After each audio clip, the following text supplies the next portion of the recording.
Olá, bem-vindas e bem-vindos a mais uma análise aprofundada aqui no nosso espaço. Hoje o foco é a relação dinâmica e às vezes até um pouco tensa entre a Igreja Católica e o universo da comunicação. A gente tem aqui um material de curso universitário bem interessante sobre teologia da comunicação e pastoral da comunicação, sabe? Com um olhar especial para a América Latina e para o Brasil. A nossa missão aqui é tentar mapear uma transformação que eu acho fascinante, viu? Como é que a igreja saiu daquela postura inicial de cautela, quase uma desconfiança com os meios de comunicação de massa, para hoje considerar eles campos, assim, essenciais para sua missão. Vamos seguir essa pista, desde lá dos documentos do Concílio Vaticano II até iniciativas bem nossas como a PASCOM. Preparados para essa exploração? Com certeza. E olha, é fundamental começar pela palavra em si, comunicação. O material que a gente está vendo, lembra que vem do latim, né? Communicatio. Significa tornar comum, partilhar. Não é só transmitir informação. É um processo que nos forma como pessoas, como sociedade. Passou pela oralidade, escrita, eletrônica e agora essa imersão total no digital. O Diretório de Comunicação aqui do Brasil define bem, acho.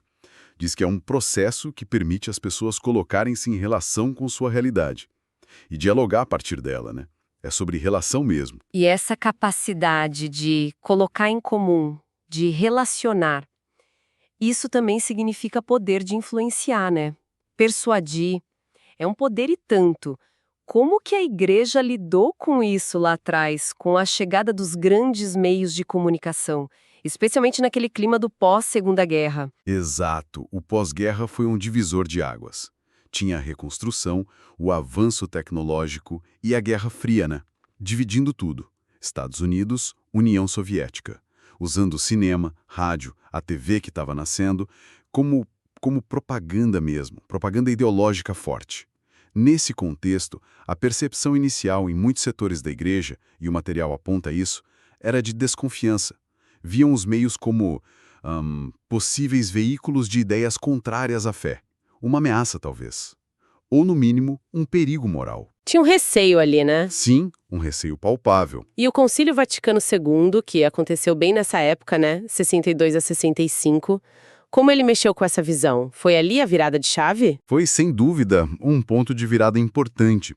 Mas o primeiro passo, vamos dizer, foi mais cauteloso. O decreto Intermífica sobre os meios de comunicação saiu em 66, já depois do concílio. Foi o primeiro documento conciliar só sobre isso. Ele reconheceu a importância, o potencial dos meios, mas algumas análises no material dizem que ele ainda tinha um tom meio instrumental, sabe? Meio moralizante. Como assim, instrumental? Focava muito nos perigos, nas obrigações dos profissionais, talvez sem aprofundar tanto numa teologia da comunicação mais robusta ainda. Entendi. Um começo um pouco tímido, talvez. O que veio depois para aprofundar mais essa reflexão? A resposta veio relativamente rápido, nos anos 70. A Instrução Pastoral Communio e Progressio, de 71, essa foi um desenvolvimento direto do Intermífica, pedida pelo próprio concílio. E aí sim, a coisa ganhou outra profundidade. Ela traz umas ideias-chave que são relevantes até hoje.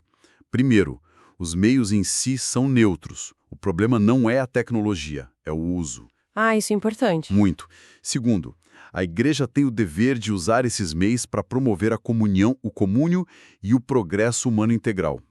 E terceiro, defendeu com força o direito à informação como um direito humano fundamental.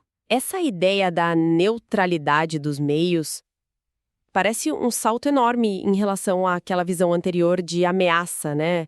O material sugere como isso abriu portas, na prática, para a igreja atuar diferente. Sim, abriu caminho para uma postura mais proativa, sabe?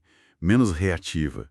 Em vez de só ficar alertando contra perigo, a igreja foi incentivada a entrar no campo, a dialogar com os profissionais, a produzir conteúdo. E na mesma época, 71 também, o Papa Paulo II publicou a 80ª Advenias. Não era só sobre comunicação, mas reconhecia o poder enorme da mídia na opinião pública, na cultura. Faz sentido. E como o material lembra bem, foi a época de Watergate nos Estados Unidos, né? que mostrou para o mundo todo o poder da imprensa investigativa. A comunicação fiscalizando o poder. A igreja estava vendo tudo isso. Aí, avançando para os anos 80, surge uma figura que parece que encarnou uma nova relação da igreja com a mídia. João Paulo II. O que ele trouxe de diferente? Foi só o carisma pessoal dele? O carisma era gigante, claro, mas foi muito mais que isso. Karol Wojtyla tinha uma compreensão assim muito afiada do poder da imagem, do símbolo na sociedade da época. Ele não só usava os meios, pensa nas viagens televisionadas, nas celebrações gigantes, ele dominava a linguagem da mídia. Ah, ele sabia jogar o jogo, digamos assim. Exatamente, os gestos, as roupas, falar várias línguas, tudo era pensado para comunicar. E com ele, a percepção dentro da igreja começa a mudar mais claramente. Comunicação não é só um instrumento que você pega e usa. É uma cultura onde a gente está mergulhado. Molda como a gente pensa, como a gente vive. Então a mudança foi mais profunda. Não só usar melhor a TV, mas repensar o lugar da comunicação na própria missão da igreja. Isso teve reflexo na estrutura? Exatamente. E essa mudança levou a atualizações importantes. O Código de Direito Canônico de 83 já trouxe artigos específicos sobre comunicação. E em 89, um gesto que foi simbólico e prático, a Comissão para Comunicações Sociais virou Pontifício Conselho, ganhou mais peso lá no Vaticano. Entendi. Sinalizava que comunicação virava área estratégica mesmo. Isso, uma área permanente da ação da igreja. E nos anos 90, essa ideia de comunicação como cultura, ela se consolidou. Como a igreja tentou botar isso em prática? Sim, a instrução, a Aetats Novae, de 92, é um marco nisso aí. Ela bate muito na tecla de que a comunicação tem que estar integrada em todos os planos pastorais. Não pode ser um setor isolado, um apêndice. Foi o João Paulo II que popularizou aquela expressão primeiro aréopago da modernidade para os meios, né? Sim, lembro disso. Comparando com São Paulo em Atenas. Exato. A ideia era: a igreja precisa estar nesses novos espaços públicos dialogando com a cultura de hoje. A Aetats Novae pedia mais diálogo interno, formação específica para os agentes, planejamento estratégico mais sério nas conferências episcopais, nas dioceses. O material também fala das reflexões do cardeal Martini nessa época. Qual foi a pegada dele? Ao cardeal Martini, arcebispo de Milão, uma voz muito influente. As cartas pastorais dele, tipo a Efatá, Abre-te, de 90, trouxeram uma perspectiva mais espiritual, teológica para a comunicação.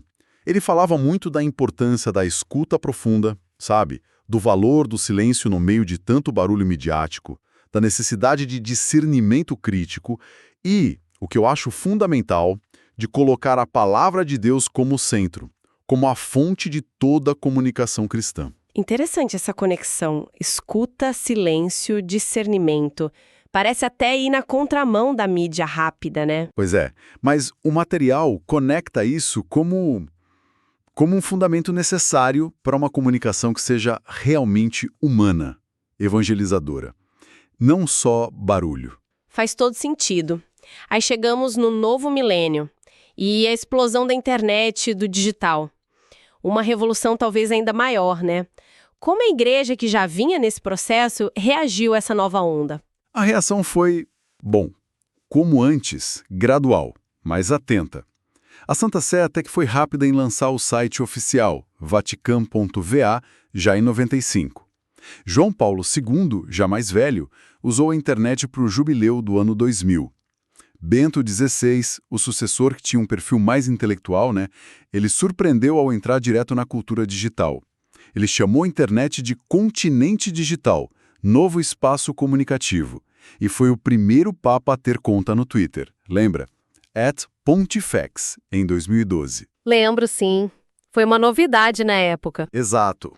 Ele reconhecia os riscos, superficialidade, polarização, mas via também o potencial para o diálogo, para a evangelização. E o Papa Francisco?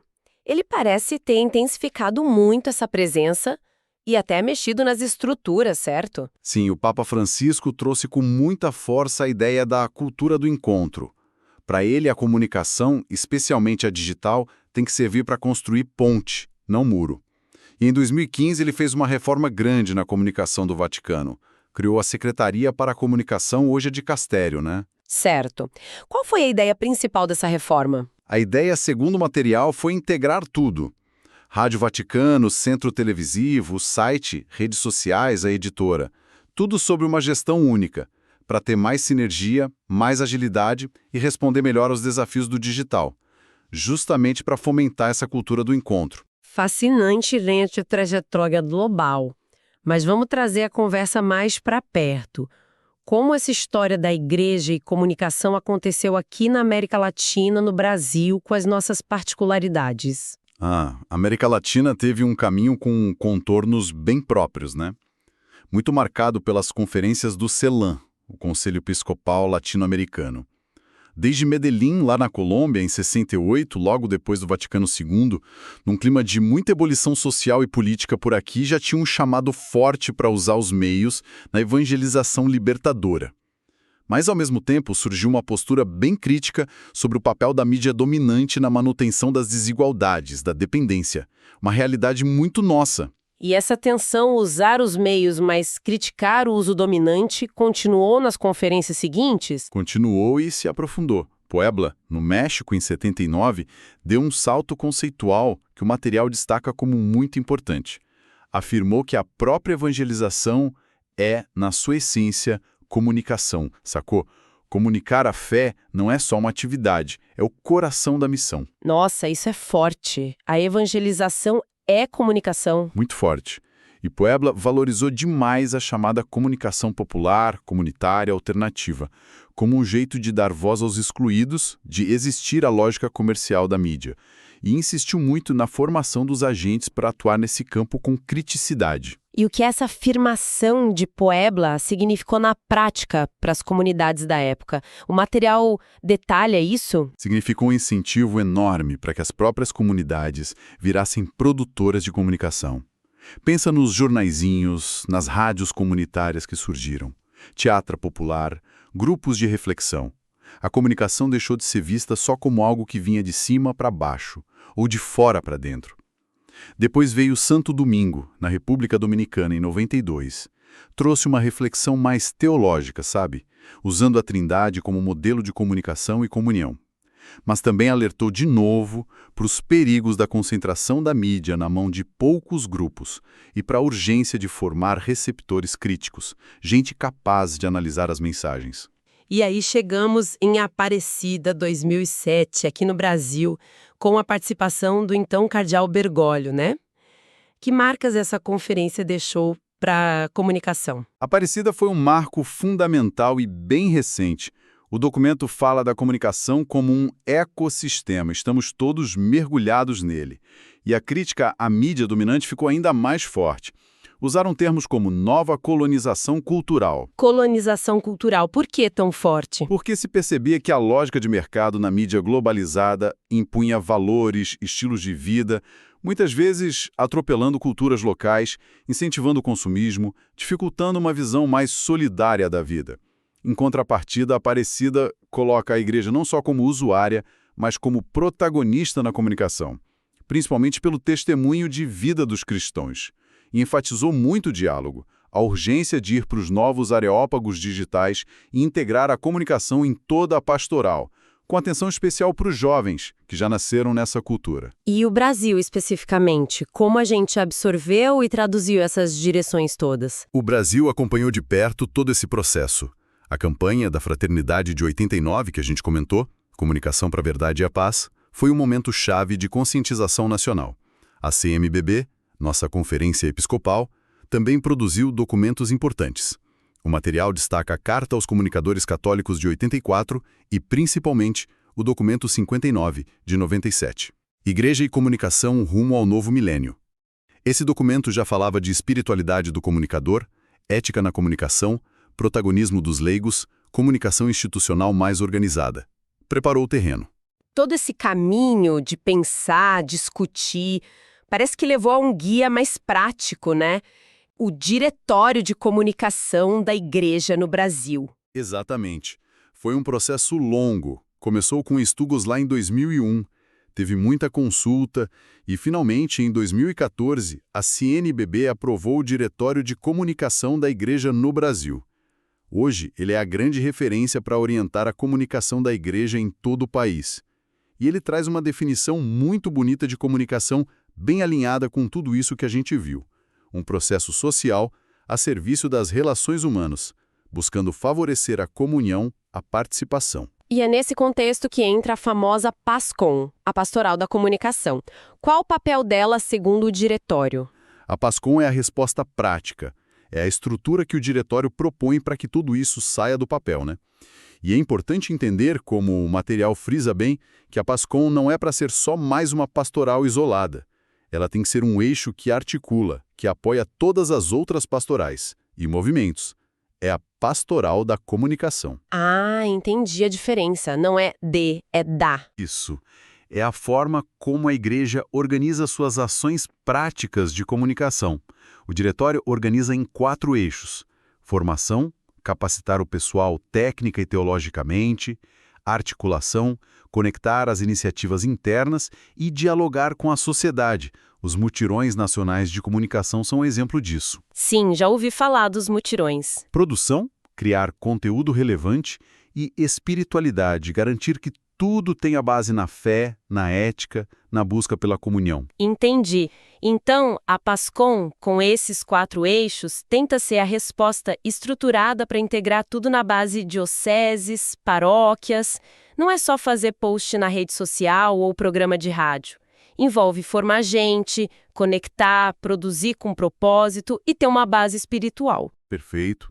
A PASCOM tem esse duplo movimento que é essencial: comunicar o que a igreja é e faz para a sociedade, a dimensão externa, e, ao mesmo tempo, melhorar a comunicação dentro da própria igreja, dimensão interna, facilitar o diálogo, a colaboração entre todo mundo ali. E, para fechar esse panorama, tem o Dia Mundial das Comunicações Sociais, que a gente vê todo ano. Qual a importância dele nessa história toda? Ele foi uma das primeiras coisas que saíram no Vaticano II, criado pelo Inter Mirifica. Todo ano, no Domingo da Ascensão, o Papa lança uma mensagem com um tema para refletir sobre comunicação, para a igreja e para a sociedade em geral. É muito interessante olhar a lista dos temas desde 67. Começa com a imprensa, rádio, TV, e aos poucos vai entrando internet, rede social, inteligência artificial, fake news, família no digital, cultura do encontro. Funciona como um termômetro, então. Exato.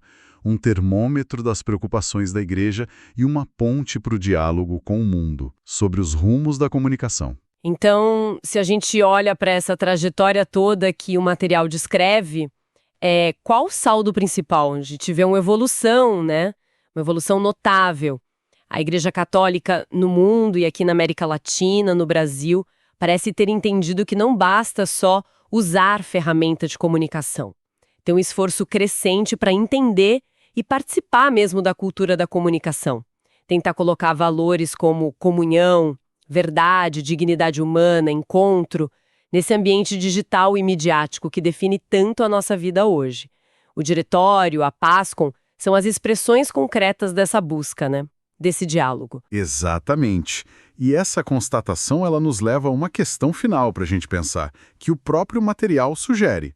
A gente vê todo esse esforço institucional que é impressionante para organizar a comunicação da igreja. Documentos, diretórios, a PASCOM com seus eixos, planejamentos.